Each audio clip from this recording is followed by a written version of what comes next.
Bonjour les amis, j'espère que vous allez super bien. Chez moi ça va. Aujourd'hui, nous allons faire une compilation des faits marquants de cette semaine dans l'écosystème crypto. Nous allons commencer avec cette nouvelle du journal du coin. On nous apprend que le Bitcoin devient un actif à part entière sur Hong Kong. Hong Kong, nous le savons tous, c'est une région chinoise. Donc si Hong Kong accepte les cryptos, c'est en quelque sorte la Chine qui commence par accepter la crypto-monnaie indirectement. Il y a une chose qui attire mon attention. La Chine, pendant des années, a été ce pays, cet État qui a souvent été contre le Bitcoin. D'un coup, il commence par s'intéresser au Bitcoin. Allez y comprendre quelque chose. Toujours au niveau de l'adoption, on apprend aussi que la Russie va miner massivement des Bitcoins et autoriser les crypto-monnaies pour les paiements externes. Il y a quand même quelques jours, on a beaucoup plus de ces échos de la Russie qui voudrait adopter les cryptos, la Russie qui commencerait peut-être par accepter le Bitcoin en paiement sur la scène internationale. Et quelles répercussions tout cela aura sur le Bitcoin? Certainement une très bonne répercussion parce que jusque-là, le Bitcoin a été considéré dans la finance classique comme étant un actif d'exception, donc qui ne sert pas réellement à grand-chose si ce n'est juste la spéculation. Et si on a des États comme la Russie, qui ont un certain poids, qui sont exportateurs de matières premières telles que le pétrole, alors là, le Bitcoin commencera par gagner petit à petit sa place en tant que monnaie, en tant que réserve de valeur. Et ça, c'est quelque chose qui serait intéressant pour tout l'écosystème. Une autre bonne nouvelle qu'on a eue cette semaine, c'est qu'on apprend que le Parlement européen a finalement voté pour le règlement MiCA. Donc, le règlement a été voté. Et pour ceux qui ne savent pas, en parenthèse, MiCA, c'est un projet de loi visant à réguler, à réglementer les cryptos. Donc, ce projet de loi pose les bases générales d'une réglementation assez dure ou souple, plus ou moins. Ça dépendra du côté où vous vous trouvez. Mais moi, particulièrement, je pense que c'est une bonne chose. Vous savez, ne nous leurrons pas, la crypto-monnaie, l'écosystème crypto a besoin de la régulation.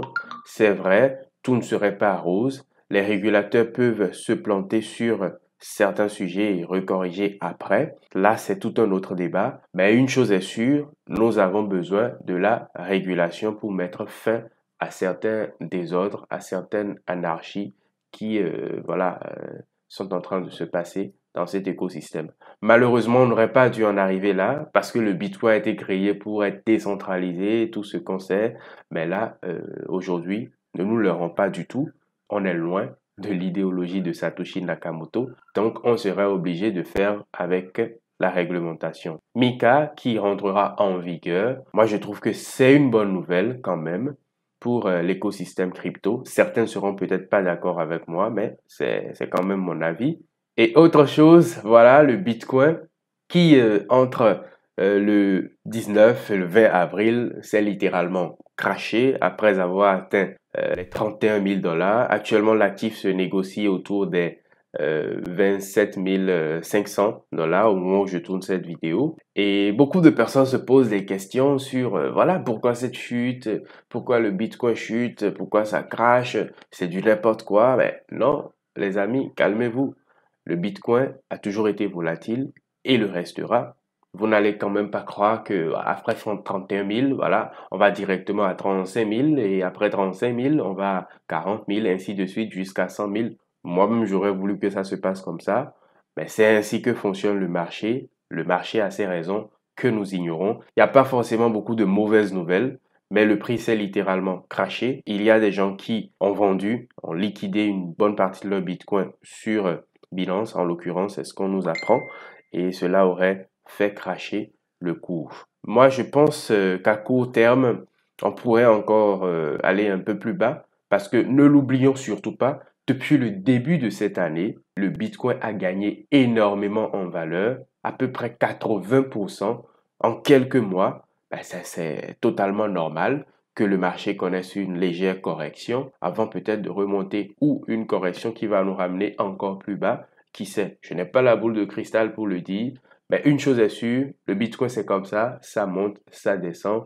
Le plus intéressant pour vous et pour moi serait de trouver le bon moyen pour entrer et sortir et se faire une plus-value, un bénéfice si vous êtes dans une logique spéculative. Voilà ce qu'on peut dire à propos de cela. Et petite parenthèse, chers amis, si vous n'avez pas encore un compte sur Get, je vous invite à le créer parce que Get.io, c'est un échangeur qui fait énormément de choses en Afrique, partout dans le monde, à travers la structure Get Charity. Donc, je vous invite à créer un compte avec mon lien de parrainage en description. Voilà, en utilisant ce lien, vous aurez 40% de réduction sur tout ce que vous allez faire comme activité de trading. Donc, les frais de trading, vous avez 40% de réduction à vie en utilisant mon lien. Donc, la parenthèse, c'était que je vous présenterai cette activité.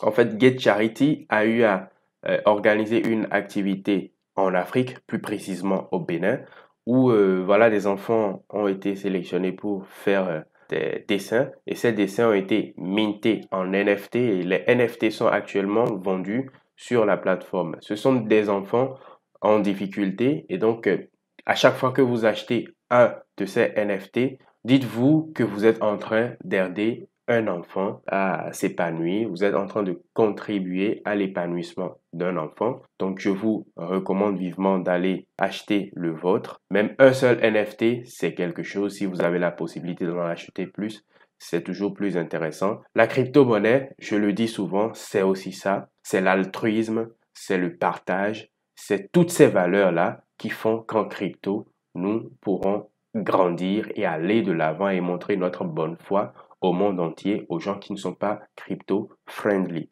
Donc, s'il vous plaît, chers amis, si vous en avez la possibilité, allez-y, achetez un de ces NFT, vous gardez le NFT, mais vous savez que derrière, vous avez aidé un enfant. On continue cependant avec cette information. On nous dit qu'un sondage montre qu'environ un Français sur 10 posséderait des crypto-monnaies. Les amis, je ne sais pas pour vous, mais moi, je pense que la seule chose qui n'a pas changé au fil des ans, c'est que chaque jour, il y a de nouvelles personnes qui s'intéressent à la crypto-monnaie. Chaque jour, il y a de nouvelles personnes qui commencent par vouloir entrer dans cet écosystème. Et ça, plutôt, c'est une très bonne nouvelle pour le long terme.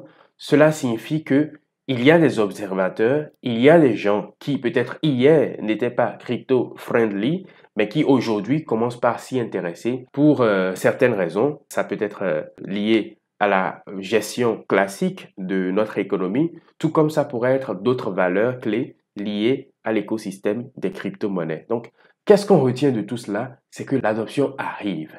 Chaque jour, de nouvelles personnes s'intéressent à la crypto-monnaie et ce n'est qu'une question de temps avant que 25% du monde commence par faire des transactions en crypto. Et si cela arrive et que vous êtes déjà dans la crypto, vous avez déjà les bonnes bases, ce serait du gâteau pour nous.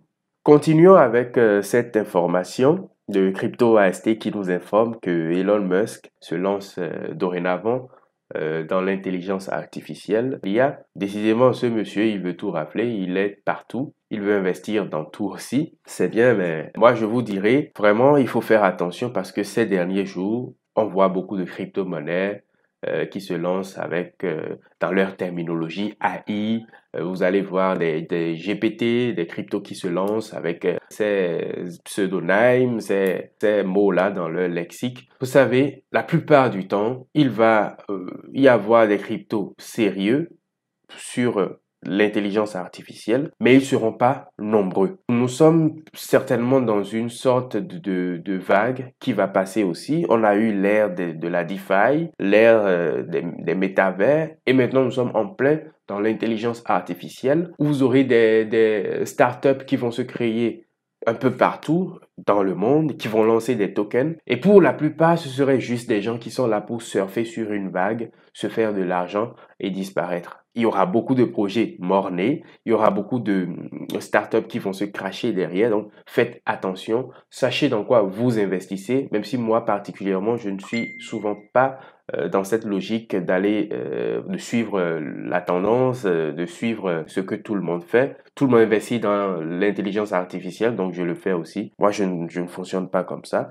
Et je vous recommande d'être très, très vigilant à propos de ça, parce que tout ce qui brille n'est pas de l'or. Et dans 90% des cas, les cryptos qui se lancent aujourd'hui dans l'intelligence artificielle ne feront pas long feu, donc soyez très, très sélectifs. Voilà une autre information que j'ai voulu partager avec vous, l'évolution de Arbitrum. Arbitrum, c'est une solution de type Layer 2 sur la blockchain d'Ethereum. Ils ont récemment fait leur airdrop et ont lancé leur activité et on se rend compte que l'écosystème de Arbitrum ne cesse de croître avec environ 5000 adresses qui ont été créées, nouvelles adresses qui ont été créées et il y a eu de nouvelles transactions aussi, des millions de transactions qui sont effectuées sur ce réseau Arbitrum. Moi, je pense que c'est l'un des layers 2 sur Ethereum qui est voué à réussir. Je peux me tromper, je dis juste, c'est mon avis sur le sujet. Et voilà, je vous invite à garder un œil dessus, on ne sait jamais. Si Ethereum évolue, je pense que Arbitrum pourrait atteindre des niveaux vraiment intéressants aussi pour les spéculateurs. Et voilà, je rappelle que après le lancement, Arbitrum a été jusqu'à 10, je pense, a eu une capitalisation d'environ 10 milliards de dollars avant de littéralement chuter, se cracher au niveau voilà, d'1 milliard environ. Et actuellement, l'actif s'échange autour d'1,44 $. Donc, voilà, et pour terminer, cette information que je tenais à partager avec vous aussi, parce que actuellement, il y a beaucoup de fraude sur le BNB, et on se rend compte que le BNB a réalisé le 22e burn. Ils ont brûlé environ 575 millions en valeur de dollars US de BNB. Donc pour un total de 2 millions de BNB, ce n'est pas petit. Mais quelle incidence cela a eu sur le prix? Il y a eu très peu de mouvements. C'est resté carrément au même niveau avant le burn. Et moi, je pense que BNB quand même, peu importe ce qui se passe actuellement, les régulateurs qui haussent le ton par rapport à Binance, moi je pense, ce n'est que mon avis, ce n'est pas un conseil d'investissement. Je crois que BNB, c'est quand même une crypto aussi qui n'a pas dit son dernier mot et qui pourrait nous surprendre à tout moment. Je peux me tromper, peut-être, oui. On a vu FTX, comment ça a terminé. Il ne faut jamais être sûr de rien, savoir manager son risque. Voilà, ce serait tout pour cette vidéo. Merci de l'avoir suivi. Si vous n'avez pas encore un compte sur Get.io, comme je l'ai dit, je laisserai mon lien dans la description pour vous. Et une fois encore, je vous invite à participer à cette activité de NFT pour aider des enfants au Bénin. Ça me ferait plaisir.